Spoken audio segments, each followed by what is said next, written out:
चलिए गुरुत्व पे 2 क्वेश्चन और कराते हैं। बाई मिस्टेक पूरी मेहनत बर्बाद हो गई।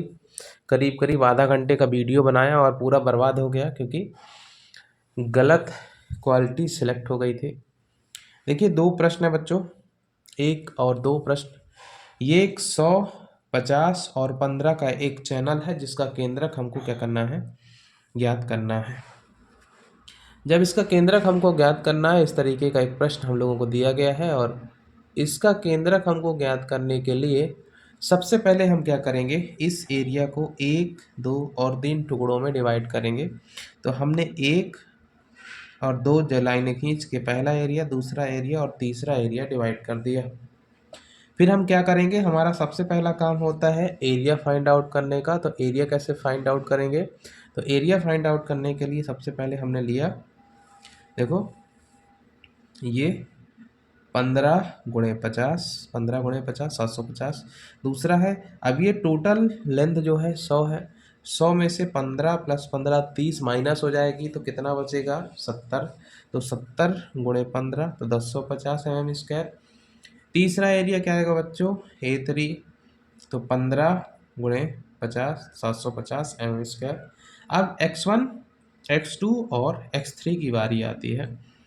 x1 इक्वल टू क्या होगा, तो x1 या निकालने के लिए आपको एक एक्सिस मानना पड़ेगा जो कि आप एक्सट्रीम लेफ्ट पे मानेंगे। एक्सट्रीम लेफ्ट का मतलब होता है सबसे दाएं तरफ डायग्राम के, यहाँ पे अपने मान लिया। अच्छा बुकों में क्या होता है, बीचों बीच मान लेता है। उससे नुकसान ये होता है कि कुछ चीज़ें आपको प्लस में लेनी पड़ती हैं और कुछ चीज़ें आपको माइनस में लेनी पड़ती है। लेकिन आप ऐसा मानेंगे जो हम बता रहे हैं, इससे आपका फ़ायदा ये हो जाएगा कि आपको सारी चीज़ें केवल और केवल एक ही साइड लेनी पड़ेगी। ठीक है, चलिए अब आगे बढ़ते हैं बच्चों। सबसे पहले डायग्राम को हमने क्या किया, 3 टुकड़ों में बांटा। 3 टुकड़ों में बांटने के बाद तीनों का एरिया A1 A2 और A3 निकाल लिया। पहले वाले का जब हम ये हो गया, इधर से हमको x1 नापना है, इधर से ही x2 नापना है और इधर से ही x3 हमको मेजर करना है। अब समझिए बात को, यहाँ से यहाँ तक की पूरी डिस्टेंस है 50, तो इसके मिडल में कहीं होगा पॉइंट। यहाँ से यहाँ तक की जो डिस्टेंस होगी उसकी मिडल में पॉइंट होगा और यहाँ से यहाँ तक की डिस्टेंस होगी, इसके मिडल में भी एक पॉइंट होगा। इसी पॉइंट का हमको पता लगाना है। ठीक है, देखिए ये टोटल कितनी है 50, तो 50 में अगर 2 भाग दें तो बीच का बिंदु आ जाएगा, तो 50/2 25। दूसरा अगर देखें कि ये 15 है, 15 में अगर 2 का भाग दें तो कितना आ जाएगा 7.5। इसी प्रकार से तीसरा है, और तीसरा है 50/2, तो अगर हम 50 में 2 का भाग दें तो कितना आ जाएगा 25। A1 A2 A3 आ चुका है, x1 x2 और x3 भी आ चुका है। अब हम इस फार्मूले का यूज करेंगे और फार्मूले की मदद से A1 x1 plus A2 x2 plus A3 x3 upon इससे निकाल लेंगे। अब जो दूसरा प्रश्न है, देखो दुनिया का कोई भी प्रश्न हो, तुमको तरीका वही अपनाना है जो हमने शुरू में किया है। और तरीका यही है कि पहले आप जो भी एरिया हो उसको स्टैंडर्ड टाइप के एरियाज में डिवाइड करना है। तो जैसे ये टोटल एरिया जो भी है, इस एरिया को स्टैंडर्ड एरिया में डिवाइड करने के लिए हमने 3 टुकड़ों में डिवाइड किया। गनीमत ये है कि तीनों टुकड़े क्या हैं, तो तीनों टुकड़े हैं आयत। क्या है, तो तीनों टुकड़े हैं आयत। और जब तीनों टुकड़े आयत हैं तो आयत का क्षेत्रफल होता है लंबाई गुणे चौड़ाई। तो अगर हम इसको इसकी लंबाई माने और ये इसकी चौड़ाई है, तो लंबाई गुणे चौड़ाई 50 दूनी 20 1000, 70 गुणे 20 1400, 50 गुणे 20 1000।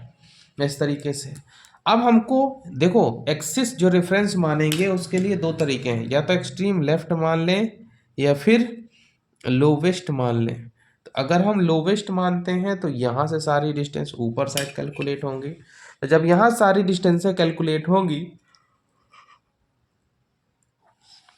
तो क्या होगा, ये टोटल देखो यहाँ से यहाँ तक के लिए, तो देखो ये 20 है, 20 का आधा 10 होता है, तो ये सेंटर मिल गया। अब इस सेंटर की यहाँ से दूरी, इससे दूरी तो कितनी है 20 + 70 + 10, 70 20 90 10 100, 10 + 70 + 10, ठीक है ये 20 है एक्चुअली, ये 20, 100 हो गया। उसी तरीके से y2 यानी कि यहाँ डिस्टेंस, तो ये 70 है तो आधा 35 प्लस 20 55। y3 कितना हो गया 20/2 10। और उसके बाद केंद्रक हम निकालेंगे किस फॉर्मूले से, तो इसका केंद्रक आ जाएगा a1 y1 plus a2 y2 plus a3 y3, ठीक है, upon a1 plus a2 plus a3। जैसे ही वैल्यू हम इसमें रखेंगे हमारा आंसर आ जाएगा, ठीक है। चलिए, तो मेथड क्या होता है, सबसे पहले हमको एरिया को डिवाइड करना है, ठीक है। नंबर 1, एरिया को डिवाइड करने के बाद सारे डिब्बों का एरिया फाइंड आउट करना है, यानी कि a1 a2 a3 find out कर लेना है। चलिए, एरिया भी आ गया है। एरिया निकालने के बाद हमको देखना है डायग्राम सममित है, सिमेट्रिक है कि नहीं है। यदि सिमेट्रिक है तो किस एक्सिस के अबाउट सिमेट्रिक है, और नहीं है तो फिर सब चीजें कैलकुलेट करनी पड़ेगी। अब अगर किसी भी एक्सिस के अबाउट सिमेट्रिक मिल गया तो उसी की वैल्यू हमको कैलकुलेट करना पड़ेगा। जैसे ये डायग्राम एक्स एक्सिस के सिमेट्रिक था तो हमको एक्स की वैल्यू कैलकुलेट करनी पड़ी। ये डायग्राम वाई एक्सिस के अबाउट सिमेट्रिक था तो हमने वाई वैल्यू कैलकुलेट करी है। और इस तरीके से x1, x2 और x3 क्या आ जाएंगे, हर छोटे डिब्बे का केंद्रक है। क्या है, हर छोटे डिब्बे का केंद्रक है। और जब सारे छोटे डिब्बों के केंद्रक मिल जाएंगे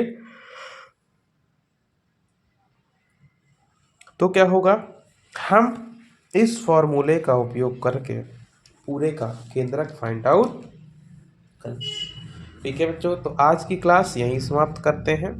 इसके बाद अगर केंद्रक निकालने का एक प्रश्न बचता है तो वो है असिमेट्रिक क्षेत्र से जिसमें ट्रायंगल भी दिखेगा, रेक्टेंगल भी दिखेगा, स्फीयर, सब कुछ है, जो भी चीजें हैं 2D वाली सब दिखेंगी, स्फीयर तो नहीं दिखेगा, ठीक है। तो कल तक के लिए बच्चों नमस्कार, आपका दिन शुभ हो, धन्यवाद।